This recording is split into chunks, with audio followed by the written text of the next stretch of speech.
ഇന്നലെ ഇന്ത്യയുടെ വ്യോമസേനാധിപൻ air chief marshal അദ്ദേഹം നടത്തിയ രണ്ടാമത്തെ പ്രസ്താവനയാണ്. ഈ രണ്ട് പ്രസ്താവന തമ്മിൽ ചെറിയൊരു കോൺട്രഡിക്ഷൻ ഉണ്ട്. അദ്ദേഹം കഴിഞ്ഞ ആഴ്ച പറഞ്ഞത് ഞങ്ങൾ അവരുടെ 5 വിമാനങ്ങൾ, പാകിസ്ഥാന്റെ 5 വിമാനങ്ങൾ ഓപ്പറേഷൻ സിന്ദൂറിൽ ഞങ്ങൾ വെടിവെച്ചിട്ടു എന്നാണ്. 5 ജെറ്റുകൾ, ഫൈറ്റർ ജെറ്റുകൾ ഞങ്ങൾ വെടിവെച്ചിട്ടു. കൂടെ ഒരു അവാക്സിന്റെ വിമാനമുണ്ട്, നമ്മുടെ ബോയിങ്ങിന്റെ മാതിരിയുള്ള ഒരു വലിയ വിമാനമാണ്. ഇത് ഇങ്ങനെ 6 എണ്ണം ഞങ്ങൾ നശിപ്പിച്ചു എന്നാണ്, ഞങ്ങൾ വെടിവെച്ചിട്ടു എന്നാണ് അദ്ദേഹം കഴിഞ്ഞ ആഴ്ച പറഞ്ഞത്.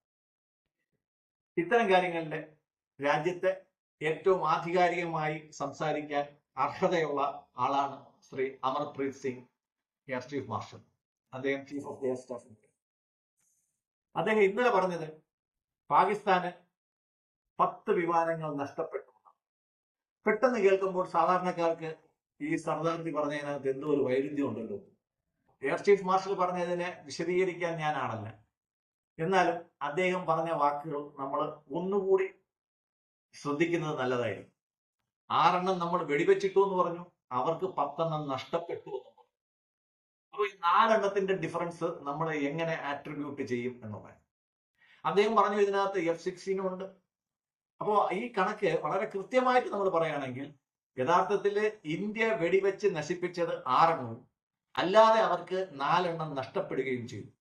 ഈ 4 എണ്ണം നഷ്ടപ്പെട്ടത് അവരുടെ വിമാനത്താവളത്തിൽ വെച്ചായിരിക്കാം, അല്ലെങ്കിൽ അവരുടെ മിസൈലിൽ നിന്ന് ഏറ്റിട്ടായിരിക്കാം, അല്ലെങ്കിൽ അവരുടെ വിമാനത്താവളത്തിന്റെ സോഴ്സിൽ അല്ലെങ്കിൽ ടേക്ക് ഓഫ് ചെയ്യുന്ന സമയത്തോ നമുക്ക് ഇന്ത്യക്ക് 300 കിലോമീറ്ററോളം ഉള്ളിൽ ചെന്ന് പ്രഹരിക്കേണ്ടി വന്നു എന്നും അദ്ദേഹം പറയുന്നു. അപ്പൊ അതിനകത്ത് തന്നെ കാര്യങ്ങൾ വളരെ വ്യക്തമാണ്. നമ്മൾ 300 കിലോമീറ്റർ കയറി അടിച്ചു. 300 കിലോമീറ്റർ അത് ചെറിയ ദൂരമല്ല. തിരുവനന്തപുരത്ത് നിന്ന് ഏകദേശം കോഴിക്കോട് വരെ പോകുന്ന ദൂരം കൊണ്ട് 300 കിലോമീറ്റർ എന്ന് പറയുന്നത്. ഇത്രയും ദൂരം നമ്മൾ അകത്ത് കയറി അടിച്ചു. നമ്മുടെ പ്രധാനമന്ത്രിയുടെ തന്നെ വാക്കുകൾ പറഞ്ഞു കഴിഞ്ഞാൽ ഖർബെ ഖൂസ്കെ മാരെങ്കെ, വീട്ടിനകത്ത് കയറി ഞങ്ങൾ അടി പറ്റിക്കുമെന്നാണ്. അത് ഞങ്ങൾ അടിച്ചിട്ട് പോയി കഴിഞ്ഞാൽ, ഞങ്ങളുടെ ഒരു പയ്യനെ തൊട്ടിട്ട് പോയി കഴിഞ്ഞാൽ നീ ഏത് വീട്ടിൽ കയറി വിളിച്ചു കഴിഞ്ഞാലും ഞങ്ങൾ വീട്ടിനകത്ത് കയറി അടിച്ചിരിക്കും, അതിനകത്ത് വരെ സംശയമൊന്നും വേണ്ട എന്നാണ് പറഞ്ഞത്. അപ്പോൾ നമ്മൾ കയറി അടിച്ചതോ നമ്മളെ മിസൈൽ ഏറ്റതോ ഇനി അവരുടെ തന്നെ മിസൈൽ ഏറ്റിട്ടാണോ 4 എണ്ണം കൂടി അവരുടെ ഭാഗത്ത് നിന്ന് നഷ്ടപ്പെട്ടു എന്നാണ് എയർ ചീഫ് മാർഷൽ പറഞ്ഞതിന്റെ സാരം. അതായത് നമ്മൾ വെടിവെച്ചിട്ടത് 6ഉം അവർക്ക് അല്ലാതെ നഷ്ടപ്പെട്ടത് 4ഉം, അങ്ങനെ 10 ആയിരിക്കാനാണ് അദ്ദേഹത്തിന്റെ വാക്കുകളിൽ നിന്ന് നമ്മൾ മനസ്സിലാക്കാൻ സാധിക്കുന്നത്. അല്ലാതെ ക്രിക്കറ്റ് സ്റ്റേഡിയത്തിൽ നിന്ന് ക്രിക്കറ്റ് ബാറ്റ് വെച്ച് തോക്കിന്റെ ആകൃതി കാണിച്ചിട്ട് വെടിവെച്ചിടുന്ന രീതിയൊന്നും അല്ല ഇന്ത്യ പഠിച്ചിട്ടുള്ളത്.